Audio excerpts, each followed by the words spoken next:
Boldwood presents The Riverside Maid. Written by AnneMarie Brear and read by Claire Story. Chapter 1. Wakefield, Yorkshire, July 1875. In the afternoon summer sunshine, Fliss Atkins, Fliss to her family and friends, sat on a cushioned wrought-iron chair in the shade of a large chestnut tree in the pretty gardens of her best friend Meg Henderson's house to celebrate the 4th birthday of Meg's little boy, David. Amid the chatting of other guests and the playful squeals of children, Fliss listened to the ramblings of a Mr. Webb, who was a friend of Meg's husband, Christian. Fliss didn't know why she'd been stuck sitting next to the old man, who spoke loudly because he was nearly deaf, but she nodded and smiled and said the odd word in reply whenever he paused in his dull conversation about local council issues. Perhaps he'd seen that she was attending the party alone and needed company.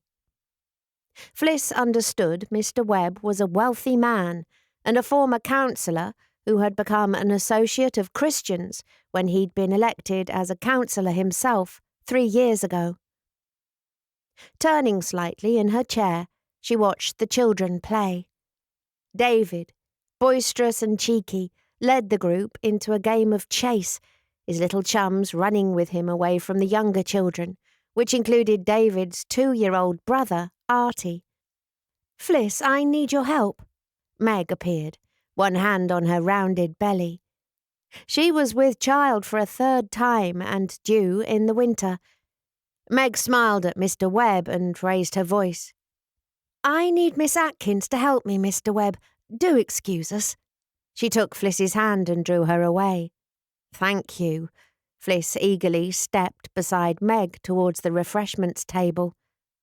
Meg wore a beautiful linen dress of blue and white stripes, with layers of lace and satin flowing over the bustle, suitably befitting the wife of a wealthy gentleman. Fliss felt dowdy in comparison, wearing her fawn-coloured dress. She'd added white lace to the cuffs and collar, but not many colours suited her red curls and pale skin, that tended to freckle in the summer. "What can I do to help?" "Nothing at all," Meg laughed, her dark hair bouncing beneath her white bonnet. "It was a pretence to allow you to escape Mr. Webb. I always seem to be stuck with the dull ones." Fliss shrugged in acceptance. "It's obviously a reflection of my personality." "Nonsense," Meg scoffed. "You're just too kind to walk off like anyone else would do." They stopped to talk to Meg's siblings, Freddie and Nicky. Like Fliss, Freddie lived and worked in a public house. Freddie managed one of Christian's pubs, while Fliss lived with her uncle, aunt and cousin at the Bay Horse. "Where's Lorrie?" Nicky asked. Age 10 and small for his age, Nicky was the youngest of Meg's brothers and sisters, and often dogged by ill health due to a heart condition. He lived with Meg now, away from the damp terraced house by the river where they'd been born. Meg's marriage to Christian had given her whole family a rise in position and a hopeful future, one they wouldn't have received living in the poor streets of the waterside. "They should be along soon," Meg answered, then looked at the house. "Oh, here they are now." Fliss and Meg walked across the lawns to meet their other dear friend, Lorrie Bannerman, and her husband Jonas. Holding Jonas's hand, their 3-year-old daughter, Ariana, smiled up at Fliss, while Lorrie carried their baby son, Benjamin, born a few months ago. Bending, Fliss embraced Ariana. She had a special bond with Ariana, having been there to watch her come into the world, as she had with all 4 of her friends' children. But Ariana was special to Fliss for no particular reason, except that maybe Fliss felt guilty for distancing herself from Lorrie when she found out Lorrie had fallen pregnant out of wedlock to a visiting Italian. The Italian had left Lorrie desperate and alone, and Fliss had turned her back on her friend, something she later regretted. Jonas took the bundled baby from Lorrie. His son was blue-eyed and fair-haired, just like his father. "Sit down and rest, you've been up all night with this one." Fliss took a seat and Ariana scrambled up onto her lap. "Make her go and play," Lorrie admonished lightly with a smile. "She sticks to you like tar whenever she can." "I don't mind at all, you know that." Fliss hugged the sweet little girl to her. "Your dress is pretty." She smoothed down the lacy white dress with a pink sash.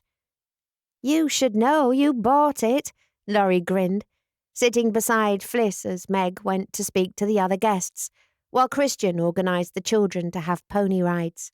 Fliss brushed back Ariana's shiny black hair, so like Lorrie's, the same with her dark eyes denoting her Italian heritage. "I'll buy something nice for Benjamin." "You already have." Lorrie lifted 2 glasses of champagne from a passing footman and handed one to Fliss. "I'm a godmother to yours and Meg's children, and they will be as close as I get to having any of my own, so I'll spoil them all I can." "You don't know that," Lorrie said, her brown eyes full of sympathy. "After Matteo, I thought I'd never be married and have a family, and now look at me. I have Jonas and 2 children. Your time will come as well." "I'm 25, Lorrie." Fliss batted away a fly. "Men aren't queuing up to ask for my hand in marriage." "Do you encourage any of them?" Lorrie asked. "You work all day and night in your uncle's pub, and when you're not working, you're at the beck and call of your aunt. When you do get any free time, you're either visiting me or Meg.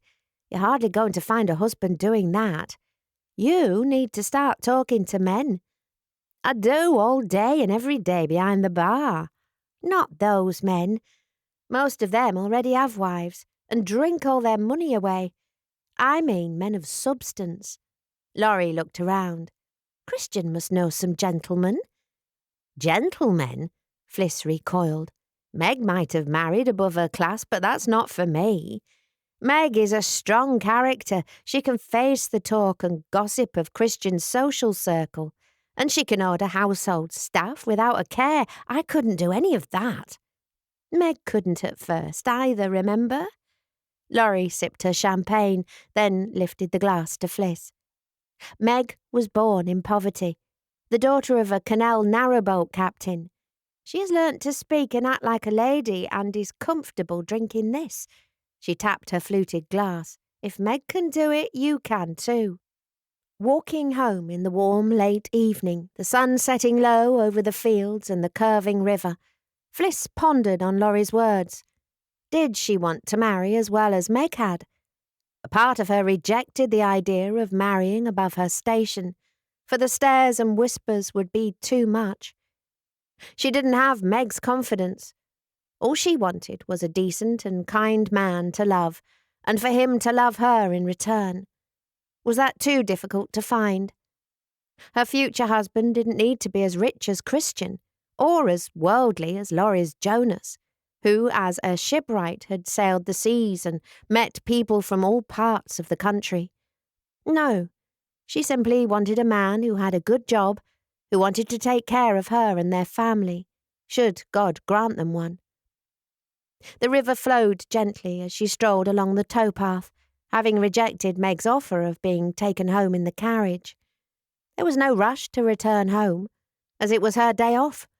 Waterfowl and ducks bobbed on the river's surface, and ahead a narrowboat was moored to the far bank. A woman hung washing on a line between trees, possibly the narrowboat captain's wife, while her children played near their grazing horse, and her husband sat on the deck coiling rope. Living by the river, Fliss was used to seeing such sights and continued on towards the cornmills and docks further up the bank, where the quiet countryside gave way to the noise of a busy town. Instead of catching the ferry across the river, she strolled over the small wooden bridge across the Calder and Hebble navigation canal, and between the malthouses, past Christian's brewery and the lane leading to Lorrie's boat repair yard, past the wooden mills and over Wakefield Bridge, the larger stone bridge that spanned the River Calder. She circled around the edge of the river, gazing at the water rushing over the weir, and headed down the other bank onto Thorns Lane Wharf. Despite the late evening hour, dockmen and boatmen worked alongside each other all the way down the wharf. Cranes swung cargo high overhead, from warehouses to hulls and back again. Boats in all shape and sizes queued on the river for their place at the berths. Whistles and shouts of the working men accompanied the cries of the seagulls searching for tidbits of food. Facing the water, more malt houses dominated the wharf. Fliss walked past the entrances to a few lanes and streets, nodding to those she knew before finally she reached the wooden gate beside the Bay Horse pub, her home. Slipping in through the gate, the backyard was empty and quiet. On the far side of the flagged yard, empty beer barrels were piled against the double gates that led out to the lane and warehouses behind, and beyond that was the raised railway that travelled over brick arches. Between the river and the railway, hundreds of dwellings were squashed in amongst public houses, mills, malt houses and small factories, creating a dense pocket of working-class people living and working cheek to jowl. Washing she had done that morning before going to the party hung on a line in the warm air, and grabbing the basket underneath, she unclipped the garments. Annoyance rose in her that no one had considered bringing the washing in before now. Everyone always assumed she would do it, and she did nearly everything in the pub and the private living quarters above, even though they had Kel, the odd job man, Josie, the barmaid, and Don, the cook. Stomping into the scullery, she dumped the basket on the stone shelf near the big sink, knowing she'd have to sort the clothes and iron them tonight, her night off. The heat from the kitchen flowed out of the door. She sniffed the aromas of onions and bacon cooking. Don, the old army cook, who'd been given a job by her Uncle Terry when Don had found himself out of the army and out of work, glanced at her as she came in. "You're late." "I didn't know you were my keeper." "I ain't, but she is." He jerked his head upwards to indicate her aunt. "Stir that pot," he ordered, as he ordered everyone. He wasn't for pleasantries or manners. He acted as though he was still in the army, and everyone was an orderly to run to do his bidding. Knowing it was pointless to argue, Fliss went to the range and stirred the mutton stew, which smelled tasty. Potatoes and carrots simmered in with the chunky pieces of mutton in a thick gravy. Don tossed the frying pan full of chopped onions and sizzling bacon before adding cooked cabbage. "You hungry?" "No, I had plenty to eat at Meg's." Fliss put down the wooden spoon. "Has it been busy?" "Aye." Don, a man of few words and even fewer smiles, wiped the sweat from his forehead. At that moment, her Uncle Terry walked in. Terry Atkins was a large man, tall with a barreled chest and a florid face, and a heart as big as his large hands. "Fliss, darling, how was the party?" "Lovely, Uncle." "Good." A shadow passed over his homely face. "Your aunt has been waiting for you. Go on up," he said with a touch of regret. He knew how much Fliss was at his wife's beck and call all day and every day. Leaving the kitchen, Fliss went up the narrow flight of stairs that ran beside the kitchen. Next to the stairs was a solid dark green door that led into the main part of the pub. The door represented the two halves of the building, private and public, and sometimes Fliss felt each half was a sanctuary from the other. At the top of the stairs, the door opened into a large living space with a fireplace, a comfortable sofa, and a few chairs. By the window, overlooking the backyard, was a square dining table and 4 chairs. Off the living area were her aunt and uncle's bedroom, her cousin Gerald's bedroom, and the small box room, which was her bedroom. "Is that you, Felicity?" Aunt Hilda called from the bedroom. "Yes, Aunt, I'll just take off my hat." Fliss hurried into her bedroom, which was just big enough for a single bed and a tall, narrow wardrobe and a chest of drawers under the small window between the bed and wardrobe. Fliss couldn't have her drawers open and the wardrobe doors at the same time, for there wasn't enough room. At the end of her bed were more hooks to hang her 2 shawls and a dressing gown that didn't fit in the wardrobe. On the wall by her bed hung an oval mirror, and on the chest of drawers stood a pretty patterned jug and wash bowl. Her uncle had fitted shelves near the mirror so Fliss could store her books and little ornaments she'd received over the years. This tiny room was her domain, the one place she could relax and think or daydream. "Felicity!" Sighing at her aunt's sharp command, Fliss unpinned her bonnet and hung it on the hook behind the door. She slipped off her gloves and changed her best boots for house slippers. Entering her aunt's bedroom, she braced herself to see what mood her aunt was in. "Where have you been?" Hilda Atkins snapped from the single bed. The twin single bed where her uncle slept was placed on the other side of the room. A wide chest of rosewood drawers, intricately carved, separated the 2 beds. A thin woman with grey hair that was swept severely back from her face and held in a tight bun at the back of her head, Hilda held no claim to beauty, and her pursed lips and critical stare gave clues to her uptight manner and aloofness. When Fliss's Uncle Terry had rescued her from the orphanage when she was 10, a year after her parents died from fever, Fliss had prayed fervently every evening before bed that her aunt would be a mother figure to her, but her prayers had gone unanswered. Her aunt was a devoted church member, gave generously to charities and did whatever she could to help the vicar, but never did she think to give that same kindness and attention to Fliss. Gerald, her son, received her attention, but as Fliss grew up, she soon realised the devotion she gave Gerald was two-sided. Hilda wanted Gerald to rise in the world, so she could proudly speak of him when at church functions, but there was no true motherly love there. Fliss had found that odd, not that Gerald was lovable, far from it. He was a nasty person whom she despised. She deftly pulled down the lace sleeves of her summer dress to hide the bruises Gerald had inflicted on her 2 days ago. "Have you had a nice afternoon, Aunt?" Dutifully, Fliss gave her the slightest of pecks on the cheek. "I've had a bad head all day. You shouldn't have left me," Aunt Hilda grumbled. "You said I could go, Aunt." Fliss stepped to the window to close it, preempting her aunt's next order. "But not be away for hours," Aunt Hilda fumed, folding the edge of the blankets more neatly. "Shall I make you a cup of tea?" "Yes, of course you must. I asked Gerald, but he ignored me and went out." Her aunt's eyes narrowed in frustration. "Then I will see to it now," Fliss soothed. "And a piece of fruit cake. I know Don made one yesterday." "Yes, Aunt." Fliss gladly escaped the bedroom, and after tending to the dwindling fire in the living area, or sitting room as her aunt called it, she went downstairs. The green door to the public rooms opened, and Josie walked in carrying a tray of dirty glasses and tankards. "Evening, Fliss," Josie said, using her backside to close the door. "Evening, Josie. How you coping in there?" "Aye, me and your uncle are managing fine." Josie followed Fliss into the kitchen and deposited the tray on the side counter ready for Kel, the odd job man, to wash them.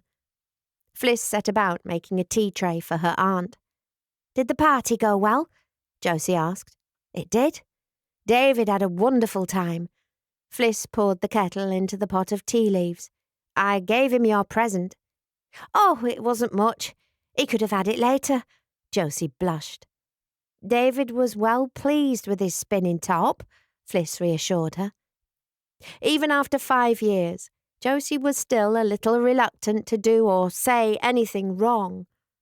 Before Meg had married Christian, Josie had landed on Meg's doorstep in Wellington Street with her little girl Dolly in tow. It turned out Josie was Meg's father's wife, a wife he had while still married to Meg's mum. Poor, homeless and devastated at the loss of her husband and children from fever, Josie had begged Meg to take Dolly in. In turn, Fliss had asked Uncle Terry to give Josie some shifts in the bar to help the woman get back on her feet. Fliss liked Josie. True, the woman had been a thorn in Meg's side, but none of it had been Josie's fault. She hadn't known Meg's father was still married, with 8 more children in Wakefield. Fliss cut 2 slices of the cake and put them on a small plate. I told Meg that you had a shift, otherwise you'd have come to the party. She didn't mind that our Nicky collected our Dolly so she could go. Meg loves Dolly. Of course she'd wanted to go to the party. Did our Dolly enjoy herself? Yes. How could a child not enjoy pony rides and sweets and hot chocolate and cakes? Josie nodded happily. I'd best get back to the bar. She took a bowl of stew that had been ordered. Kel hobbled out of the scullery and collected the glasses and tankards to wash. Although he had a clubfoot and had lived a difficult life since he was born, Kel was a cheery sort of fellow, and Fliss thought the world of him. Here, Miss Fliss, did you not bring back any sweets for me? Fliss grinned, and from an inner pocket tucked in the seam of her skirt, she pulled out 3 toffees wrapped in a bit of paper. As if I'd forget to bring you some sweets. You're an angel sent straight from heaven, miss, he said, with adoration before slipping back into the scullery. Don tutted, as he closed the lid of the salt cask. He's like a big child. He has no one to care for him, never has done. What does it matter if I give him little treats now and then? Fliss picked up the tray. He's a grown man, he doesn't need treats, Don scoffed. Everyone likes treats, Don. She gave him a cool look from the door. Maybe if you had more treats, you'd not be so quick to judge. She went back upstairs, feeling bad for saying that to Don. He wasn't a bad man, just reserved and at times judgmental. But she knew he had a heart buried somewhere because ever since she arrived at the pub, as a little skinny 10-year-old, scared and aching for love, Don had always made her a cake for her birthday, and every Christmas he'd give her a small present. In the sitting room, she was surprised to see her aunt out of bed and reclining on the sofa before the waning fire. The fire has nearly gone out. Kelly's meant to keep an eye on it. Aunt Hilda eyed the tea tray, checking to see if Fliss had forgotten anything. It won't take a minute or 2 to get a good blaze going. Fliss moved away from the fire screen and set about adding kindling to the embers. Using the blower, she managed to get some flames to dance around the sticks, and once they took hold, she added pieces of coal. Her aunt could have seen to the fire if she'd bothered. When Fliss went to sit down to drink her tea, she realised her aunt had only poured 1 cup and eaten both slices of cake. As usual, her aunt only thought of herself, something Fliss had endured for years. Did you bring the washing in? Aunt Hilda asked. Fliss, the teapot in hand, looked at her. So her aunt knew there was washing to be brought in, but again hadn't bothered to do the task. I did. Then you might as well iron it. Aunt Hilda rose, taking her cup and saucer, and went back to bed. Returning the teapot to the tray, Fliss let out a long breath. She didn't have time for a cup of tea now. It would take her hours, nearly to midnight, before the ironing would be finished. The joy of being at the party, surrounded by happiness and dear friends, flowed out of her, leaving her deflated. This had been her life for 15 years, yet the older she got, the harder it became to accept it. Chapter 2. Fliss placed the bowls of beef stew and dumplings in front of 2 hot and sweaty dockers and gave them a small smile as they thanked her. Outside, the hot August sun burned from a deep blue sky. Even in the bar, the warmth seeped in, and she'd kept the front door open to allow for any slight breeze. She stood in the doorway for a moment. A horse and cart passed, and on the other side of the lane the river seemed to hardly move in the heat. Returning to the bar, she took a damp cloth and wiped the counter of spills, a habit she did many times during her shift to keep the bar clean. Uncle Terry came behind the bar reading some papers. His shirt sleeves were rolled up, revealing brawny, hairy arms. He wore no jacket over his waistcoat and shirt, for he'd been moving empty barrels from the cellar up and into the backyard. "What's this?" Fliss asked him, gesturing to the documents he held. "Next door is up for sale," he murmured, deep in thought. "It's been left empty since old Mr. Turner died." "You should buy it." She poured a tankard of ale for the man standing at the counter and took his money. "Nay, why would I need to buy it?" Uncle Terry dabbed a handkerchief over his hot forehead. "We could knock down the dividing wall and extend the bar area with more seating. We could use whatever rooms are above as sleeping quarters, either for overnight guests or take-in lodgers." She didn't know where all that had come from, but now she'd said it, she liked the idea. Uncle Terry looked at her strangely. "Overnight guests? We're a pub, beside a dock, lass, not a fancy hotel. We serve dockers, and the men who work in the malt kilns and factories. Why would we need sleeping quarters?" "Lodgers would provide an extra income," she shrugged, disappointed that he didn't see the potential. "And more work," he tutted. "A few lodgers wouldn't see a return on the investment of buying next door and doing all the changes. A larger bar would, though. Some nights you can't move in here, it's so busy." She served another man a pint of ale. "Imagine how much we'd make if we extended the bar into next door." "I'm too old to be bothered with all that fuss and bother." He folded the paper away as Gerald came through from the back, looking smart in a new brown suit and carrying a bowler hat in his hand. He gave the barroom a dismissive glance. "Ah, Jerry, me lad," Terry beamed. "You on your way out?" "Don't call me Jerry, I've told you before." Gerald's lips thinned in annoyance.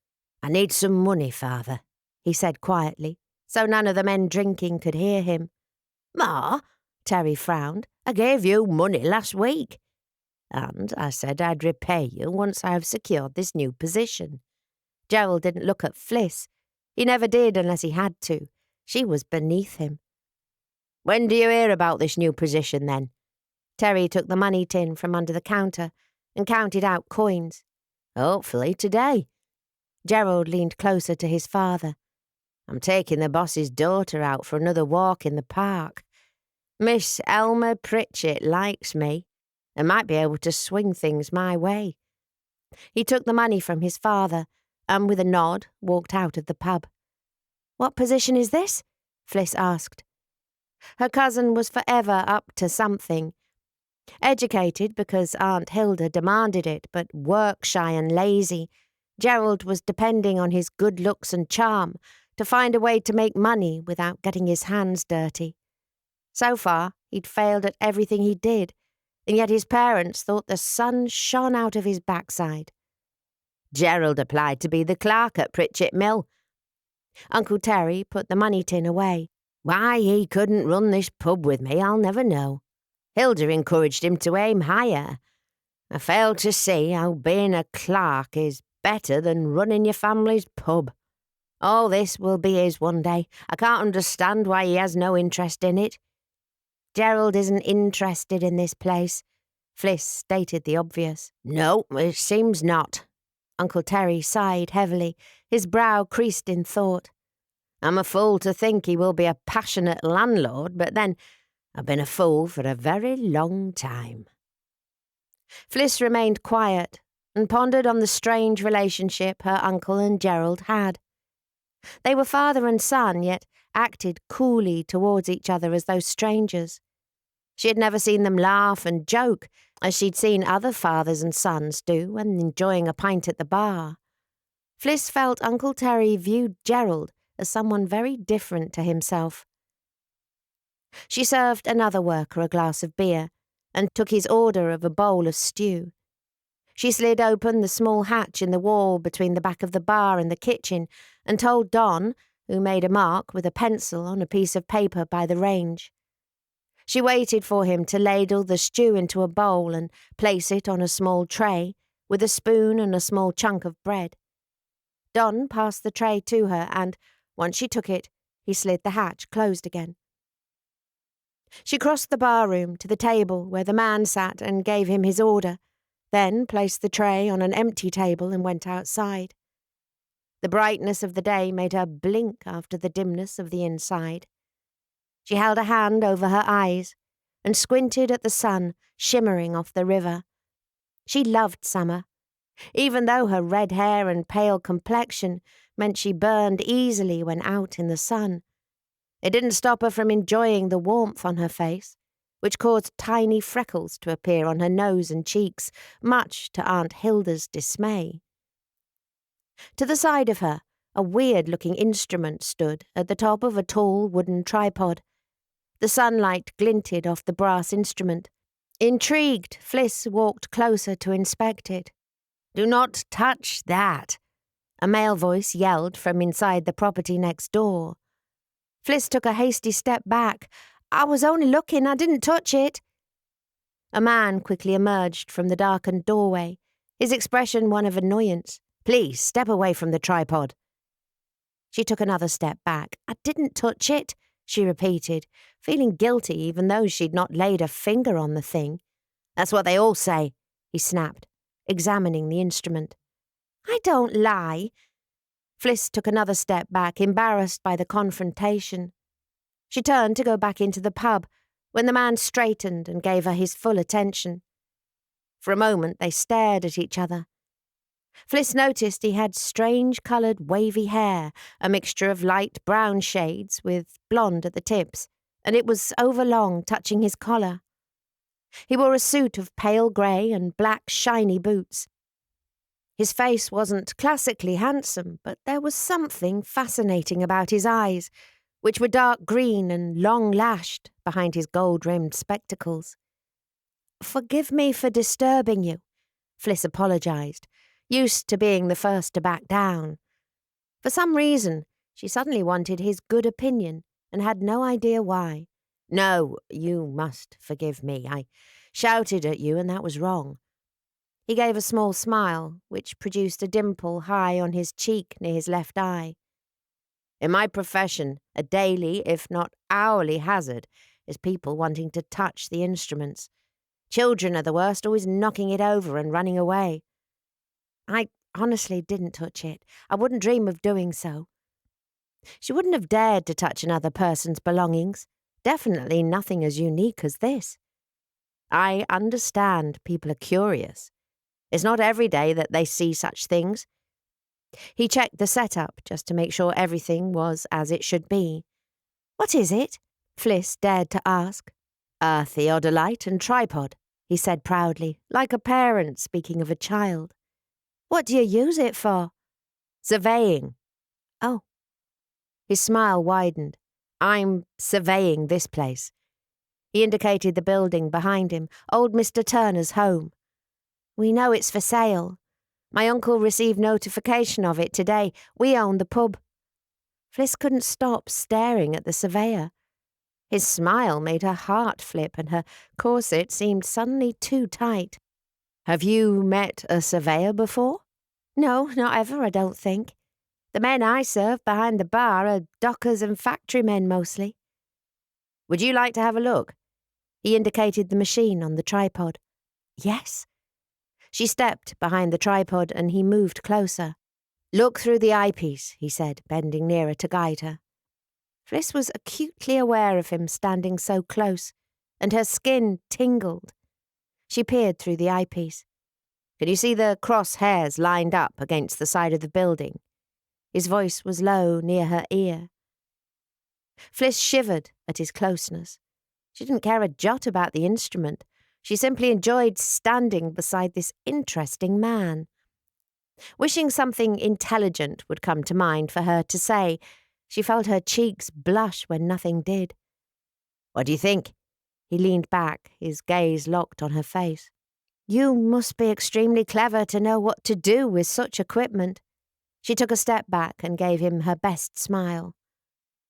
"It takes some training, but there's nothing else I'd rather do. My work takes me all over the county." He touched the theodolite with a soft caress. Fliss stared at his hand, insanely wishing to feel that same caress. What was wrong with her? She'd never courted a man's attention before. However, this handsome man gave her thoughts that were new and delicious. "Well, I'd best get back to it while the light is good." "Yes," Yes, I must get back to work. She nodded too many times, eager to leave, yet not really wanting to either. Inside the pub, she sped straight to behind the bar where men were waiting to be served, her uncle nowhere in sight. Taking a deep breath, Fliss poured the first tankard of beer, a task she could do without thinking, and replayed the scene of what had just happened. She recalled every detail of the surveyor's face, the brown and tan shades of his hair, those fascinating eyes behind the spectacles, the dimple high on his left cheek. "Hey, lass, I'm dying of thirst here," joked Reg, a regular drinker at the pub. "Off with the fairies, lass." Something like that. She took his tankard to refill from a jug, but couldn't stop pondering about the stranger, the surveyor next door. Impulsively, she glanced out of the front door and then the window beside it, but couldn't see him or his instrument. "Can we have whatever Don has cooked today, lass?" an old docker asked, standing with his mate. "Stew," Fliss replied, trying to gather her thoughts. "Yes, I'll get you some." She took their money, not bothering to count it, knowing that regulars were honest and good customers. For the rest of the day, Fliss kept busy serving and cleaning. She fought the urge to go out the front again to see if the surveyor was still there. She felt ridiculous every time she glanced at the door or out of the window. She'd never been interested in men, properly, because she knew she wasn't pretty enough to attract their attention, not like Meg or Lorrie. She was plain, with curly red hair that wasn't auburn or ginger, but somewhere in between.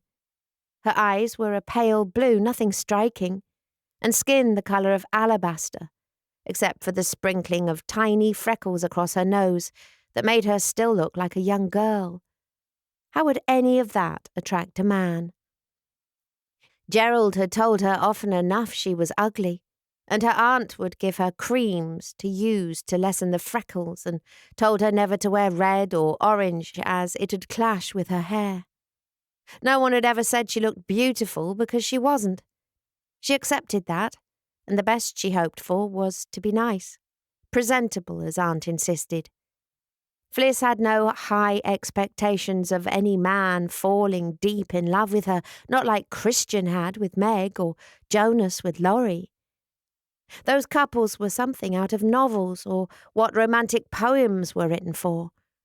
Fliss was a plain barmaid. Knowing that, she got on with life, working for her uncle, caring for her aunt, avoiding her cousin when possible, and being a good friend to Meg and Lorrie, and a devoted godmother to their children. She was content, and needed no more than that. With that in mind, she left the bar in Josie's capable hands the minute Josie started her shift, and she went through to the kitchen to finally have something to eat.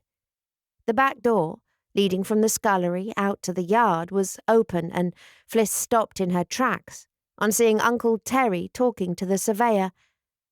Although hungry, she ignored the tantalizing smells coming from the kitchen and walked to the back door. The surveyor had a large bag at his feet and his tripod slung over his shoulder. "Ah, Fliss!" Uncle waved her over to him. Blushing, she went out, keeping her eyes down. "This is Mr. Oscar Nolan, surveyor. Mr. Nolan, my niece, Fliss Atkins." "Oh, we met this morning, Mr. Atkins, though not formally. I was too busy accusing your niece of touching my instruments." Fliss's head shot up and she stared at him. "I didn't touch anything." Mr. Nolan grinned. "I wrongly accused her." Uncle Terry laughed. "My niece is very inquisitive. Too much book reading, I fear. She devours books like a bird devours worms." Her blush deepened. "I, too, enjoy reading, Miss Atkins," Mr. Nolan admitted. "Goodness," Uncle Terry declared. "I struggle to get through a newspaper most days." He laughed his big laugh again. "Come on in, Mr. Nolan, you must be famished. Our cook makes a great stew, and his own bread. You must take a bowl. The snug is free for you to eat in peace." "Thank you, Mr. Atkins."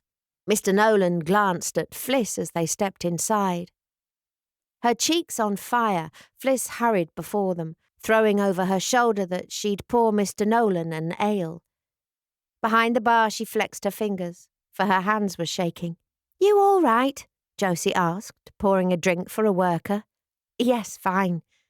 She found a clean glass and checked it for smudges. "There's a surveyor in the snug having something to eat." "Righto." Josie spun back to another customer and started chatting with them. Fliss was half inclined to ask Josie to take the drink to Mr. Nolan, but as tempting as that was, she didn't want to miss an opportunity to see him. In the snug, Uncle Terry was standing by the table as Mr. Nolan sat with his equipment on the floor. Fliss placed the glass on the table and stood back silently as Mr. Nolan was talking, but he broke off to thank her. "Mr. Nolan here," Uncle Terry said, "is explaining that he's surveying next door as a requirement for the sale, to make sure I've not encroached over the boundary between us." "And have we?" she asked innocently. "Not that I've seen." Mr. Nolan took a sip of his ale. "That's good. It's from Henderson's Brewery across the river. We're friends of the Hendersons," Uncle clarified. "We sell only good beer at this pub." "You don't brew your own?" Uncle shook his head. "No, not anymore. I used to as a young man, as my father did, and he taught me, but it's easier and more efficient to buy from Henderson's now. I couldn't make enough to cover the amount that gets drunk here." Uncle nodded to Fliss. "My niece here says I should buy old Mr. Turner's plot and add it to this pub." "Expand," Mr. Nolan mused thoughtfully. "I'd say that's a sensible idea if you have the demand." "Really?" Uncle frowned. "I'm too old in the tooth to be bothering with expansion." "Miss Atkins doesn't seem to be, though." Mr. Nolan kept his gaze on Fliss. She felt all hot and bothered under his study. "It was just a suggestion. My uncle knows best." Uncle rocked on his heels. "If my son was interested in the pub, I'd do it. But he's looking to spread his wings elsewhere, so what's the point?" The statement irked Fliss. If only her uncle trusted her to take control of the project, she knew it would work. But Uncle, as lovely as he was, still saw her as a young girl, his niece, who cared for his wife and did everyone's bidding. Sad and frustrated that she was being overlooked yet again, Fliss withdrew from the snug. She went upstairs to check on her aunt and found her sewing by an open window. "There you are," Aunt scoffed. "You've left me alone all day." "I was working. The pub has been busy." "That pub! It comes before me, always has done for your uncle, and now you seem to be following in his footsteps, and I hardly see Gerald." "Then why don't you come downstairs more often?" "And stand behind the counter?" Aunt Hilda's eyebrows rose nearly to her hairline. "I've told you and your uncle for years that I won't be doing that ever." "The kitchen, then?" "And suffer the sour presence of Don? No, thank you." Aunt Hilda tugged at a stitch. "Thank the blessed Lord that tomorrow is Sunday, and I can attend church and speak with the Reverend and a few acquaintances." Fliss tidied the cushions on the sofa and refolded a shawl for something to do. "I don't know why you stopped attending all your charity meetings. They gave you reason to leave these living quarters." "That's none of your business." Aunt Hilda turned her back on Fliss. "Would you like me to send up a tea tray?" "Yes, I would." Fliss sauntered back down the staircase, not inclined to enter the bar. She'd done a full day, but the alternative was to sit upstairs with her aunt, and that wasn't a comforting idea either. She entered the kitchen to make the tea tray for her aunt. Don was giving a dirty pan to Kel to clean. "Why do you look so glum?" "I'm fine." She set out the teacup and saucer on the tray and warmed the small silver teapot with hot water before tipping it out and adding tea leaves to it. "Let me do that for Hilda." Don took the kettle from her. "Go out and get some fresh air. You've worked all day." "I can't go out. I've not got my hat, and I can't be bothered to go upstairs and fetch it." "Your straw bonnet is on a hook in the scullery," Cal said. "You left it there a day or so ago." Brightening, Fliss smiled her thanks to both men and hurried out, grabbing her bonnet on the way. She slipped through the gates and up the narrow cut between the pub and the next building and onto Thorns Lane Wharf. Although the sun was setting, the warmth of the day remained. Many people were walking the towpath, taking advantage of the light evenings of summer after finishing their day's work. She walked to the water's edge and watched the river flow sluggishly past. On the opposite bank, a narrow boat was edging its way into the canal locks next to the mill. "It's a lovely evening, Miss Atkins." Fliss looked over her shoulder as Mr. Nolan left the pub and crossed the lane to join her. "It is, Mr. Nolan." He placed his equipment down and they stood side by side watching the river. "I long for days like these when I'm trudging through snow and sleet in midwinter, with the wind blowing my tripod over and my hands are too cold to hold a pencil." "That sounds terrible," she smiled. "Are you from these parts?" "Yes, born in Wakefield. My parents' house is on Northgate, actually, but I was sent to my uncle in Leeds from the age of 12 to be educated." "Really?" Fliss was amazed that he was a local man, one she might have walked past in town on any given day. "But my work takes me many miles away from home, wherever my employers send me." "How interesting it must be to visit so many places." He shrugged one shoulder. "Sometimes. And other times the places I need to survey are not enviable at all." "What was today? Enjoyable or unenviable?" He looked at her for a long moment, his green eyes warm and friendly. "I think today was a good day." At that precise second, Fliss knew what it meant to be attracted to another. A proper attraction, man to woman. The feeling that her friends had experienced and what she never expected to share. She didn't ever feel attractive to the opposite sex, but now she wanted to be the prettiest girl Mr. Nolan had ever seen. She wanted to be the one he thought about. Was that possible for a plain barmaid like her? Mr. Nolan broke the spell by bending and collecting his bag and tripod. "Would you accompany me on a walk tomorrow afternoon? If you're not already engaged, that is." Fliss couldn't speak, but nodded. "I could call on you, say, 2 o'clock? Shall I knock on the back door as the pub will be closed?" "No," Fliss blurted out, then, calming, said more quietly, "No, I shall meet you at the end of the lane, on the towpath."